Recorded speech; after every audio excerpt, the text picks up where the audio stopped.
Bom dia, boa tarde ou boa noite, mais um. Esse aqui é um dos meus preferidos. Não tem banca, mas pode-se muito bem ser cobrado em qualquer lugar, tanto nos vestibulares da UFPR quanto das outras universidades, e no Enem de uma maneira um pouco mais light, mas até poderia.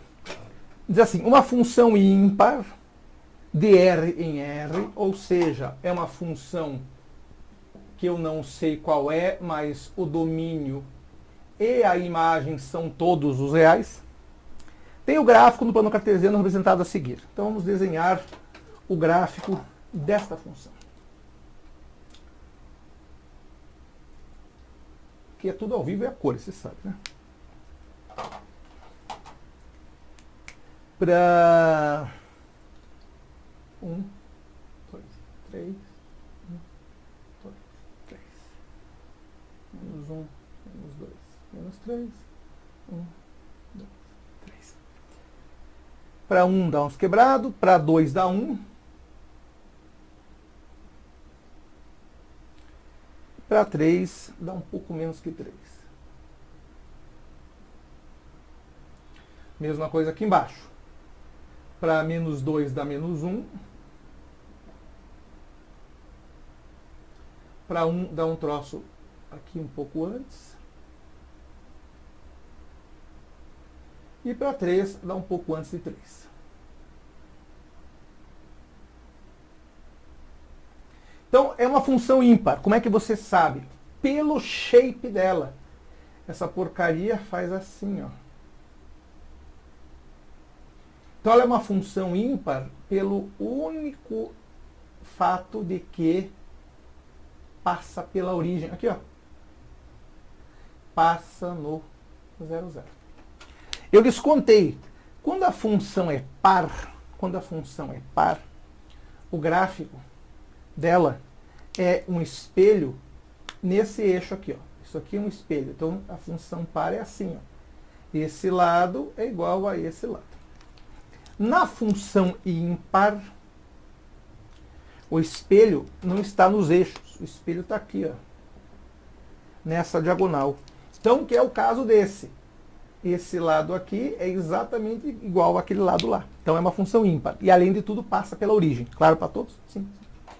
Então, a pergunta da banca é uma pergunta fantástica. Eu achei uma das coisas mais lindas. Ó, tentando gravar aula e um imbecil, um idiota, com a moto no último volume. Isso é coisa, não sei se vocês têm moto, eu espero que não, mas se vocês têm, por favor, não façam isso, é coisa de imbecil.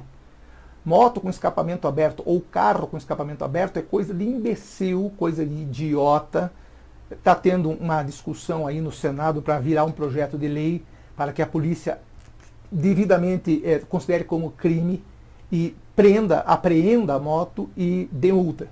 É inadmissível um imbecil andar com a moto aberta. Mas a desculpa que eu ouvi é para as pessoas veem que eu estou passando. Buzina não tem. Não existe buzina. Banca pergunta assim. Quem é este símbolo estranho? Tem um K igual a menos 3 embaixo e um 3 em cima lá perdido. De F de X. Uma das coisas mais lindas que a banca poderia ter escrito foi este símbolo. Lembra que eu contei lá no exemplo anterior que um π grande, uma letra π grande era produtório? Pois é. E não é coincidência, porque essa letra é o π minúsculo. Essa letra é o π maiúsculo. Mas o π lá nos gregos é o nosso P. P de pato, certo? Para os gregos, tinha, ó, mais um retardado de moto. Para os gregos tem essa letra, chamada sigma. Sigma é escrito com S, por isso que é a letra S dos gregos. S de soma, então esse símbolo aqui é somatório. Então o que a banca quer? A banca quer calcular um valor E que seja o somatório de todos os valores da função f de x, onde esse x varia de menos 3 até 3. Então, isso aqui, na verdade, é uma maneira mais bonita de você escrever isso daqui. F de menos 3 mais F de menos 2 mais F de menos 1 mais F de 0 mais F de 1 mais F de 2 mais F de 3. Então, esse símbolo chamado somatório começa aqui e termina aqui, indo de 1 em 1. Então, eu começo no menos 3 e vou até o 3. Então, F de menos 3, mais F de menos 2, mais F de menos 1, mais F de 0, mais F de 1, mais F de 2, mais F de... Certo? Muito bem. Quanto dá isso? Vou começar por coisas que a gente sabe. Quanto é F no ponto 0? Está aqui, F no ponto 0 é o próprio 0. Então, isso aqui é 0, vai embora. Só que olha que engraçadinho. A função do ponto 2 dá exatamente 1. Então, isso aqui é 1. Mas a função no ponto menos 2 dá menos 1. Então, esse cara, quando for somar, acaba se anulando com esse cara aqui. Certo? A função no ponto 1 é quase meio. A função no ponto menos 1 é quase menos meio. Então, esse aqui também se anula com esse daqui. Assim como a função no ponto 3 é quase 3. A função no ponto menos 3 é quase menos 3. Ou seja, esse daqui também anula. Então, toda essa soma dará 0. Então, lembrando, quando o povo manda somar todos os valores, começando por aqui e terminando aqui, se a função for ímpar e se os valores em módulo forem iguais, o resultado é 0. Se aqui começar no menos 4 e aqui terminar no 3, daí não funciona, daí não vai ser 0. Agora, se aqui começar no menos 4 e terminar no mais 4, vai dar 0 a soma. Claro para todos isso? Isso funciona, por exemplo, para o seno. O seno é uma função ímpar. Lembra do gráfico do seno? O seno é uma função ímpar. A carinha dele é assim, ó. Mas ele tem aqui para trás, ó, também.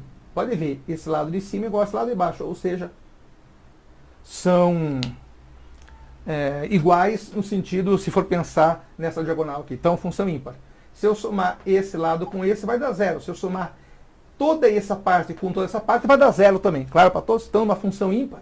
Se eu tenho um início igual ao fim, somando todos eles, já que um é negativo, outro é positivo, vão se anulando. Menos 3 com mais 3 vai embora. Menos 2 com mais 2 vai embora. Menos 1 com mais 1 vai embora. E o 0 é 0 mesmo. Cuidado, só funciona na função ímpar. Na função par tem que ser feito na munheca mesmo. Claro para todos? Então, deu 0, portanto, letra C. Boa, né? Questãozinha boa. Dá uma descansada que daqui a pouco vem outra. Hoje vai ser bordoada. Eu vou entupi-los de questões aí desse tópico que é tópico meio complexo, que são as tais aí funções par e ímpar e funções modulares. Segura aí porque eu vou, mas daqui a pouco eu volto. Grande abraço!